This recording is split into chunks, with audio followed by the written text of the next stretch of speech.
Watch closely here as this car fails to move over for a fire vehicle that's responding to a 911 call. Those are precious seconds that could be used to help a person having a stroke, a heart attack, or someone trapped in a fire. So tonight, Natalie Tendall with 2 News Investigates gets a behind-the-scenes look at who is holding up help and is asking what communities are doing about this. Natalie? Well, emergency crews say not enough people know that they're supposed to go right for sirens and lights. It's an obstacle they face every day. There's technology that makes driving easier for everyone during an emergency, but only a handful of departments use it, and I found out why.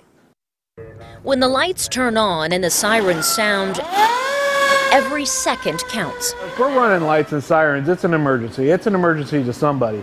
It might not be an emergency for you,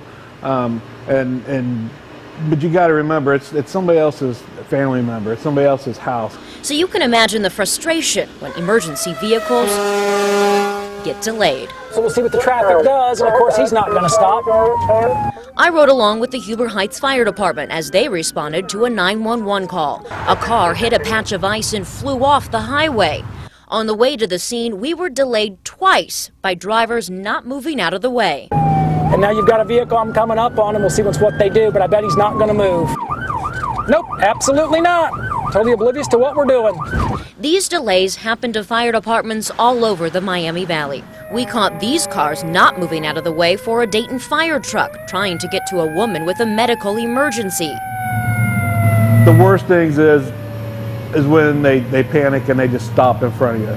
But there's a technology available that helps ease that problem, and it all has to do with traffic lights. But every traffic light in this city has this system installed in it. Huber Heights uses GPS traffic signal preemption. That means they control the lights with their location. Turns those traffic signals green for our path of travel and turns all the other traffic signals red, stopping traffic. This keeps traffic flowing, which helps emergency responders get to calls safer and faster. Can actually help reduce our response time, but maybe up to a minute, depending on what part of the city we're going to. A technology that reduces response time. You'd think every city would want to use it. So 2 News Investigates looked at more than a dozen fire departments in the Miami Valley.